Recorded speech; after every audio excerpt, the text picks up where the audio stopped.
નમસ્કાર, આપ જોઈ રહ્યા છો નેશન પ્લસ ન્યૂઝ. હું છું આપની સાથે હેતલ ભગત. રાજ્યના હજારો સફાઈ કામદારો માટે દિલ્હી નીકળેલી આ દંડવત યાત્રા છે કે જેમાં આ કામદારોને ન્યાય ન મળતા કંઈક આવું પણ કરવું પડે છે.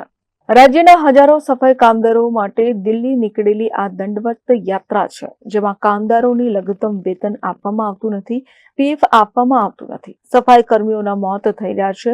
આ બાબતે રાજ્ય સરકારને અનેક રજૂઆત કરવામાં આવી પરંતુ તેમનું સાંભળવામાં કોઈ જ તૈયાર નથી, જેથી માલપુરના લાલજી ભગતે હવે દંડવત યાત્રા શરૂ કરી છે અને આ યાત્રા દિલ્હી સુધી જશે. જે ગુજરાતે નરેન્દ્ર મોદીને દિલ્હી મોકલ્યા, હવે ન્યાય માટે તેમને ગુજરાતથી દિલ્હી સુધી દંડવત જવું પડે છે. માલપુરથી દિલ્હી દંડવત પ્રણામ યાત્રા આજે હિંમતનગર કોકરોલ મુકામે આવી છે.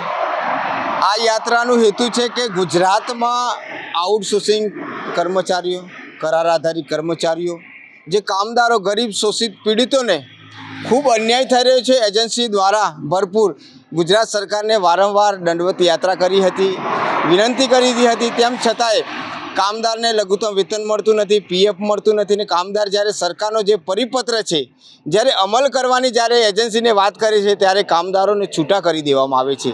એ વારંવાર સરકારશ્રીને નામદાર કોર્ટને પણ વિનંતી કરી છે કે ગુજરાતમાં તમામ કામદારોને લઘુત્તમ વેતન મળવું જોઈએ, પીએફ મળવું જોઈએ અને કાયમિકનો હક મળવો જોઈએ, પણ આજ દિન સુધી આ પ્રશ્નો હલ કરવામાં નથી આવ્યા.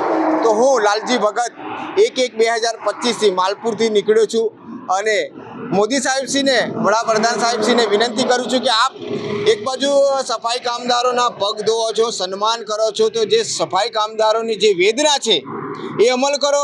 અત્યારે ગુજરાતની અંદર ગટરોમાં સફાઈ કામદારનું મોત થાય છે. હવે તમે સુરેન્દ્રનગરમાં જોયું હશે કે સફાઈ કામદાર 2 ગટરની અંદર મોત થઈ ગયા. બસ સરકાર 10 લાખ રૂપિયા, 30 લાખ રૂપિયા આપી દે છે આ પરિવારને.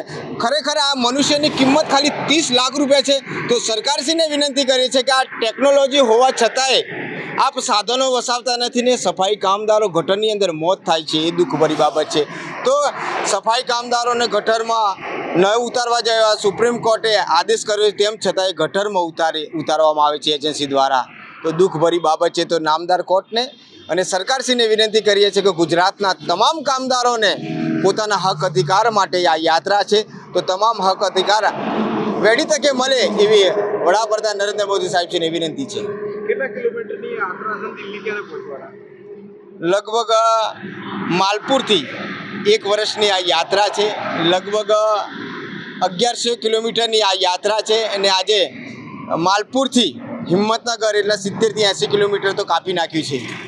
હજુ 900 કિલોમીટર જેવું કાપવાનું રહેશે.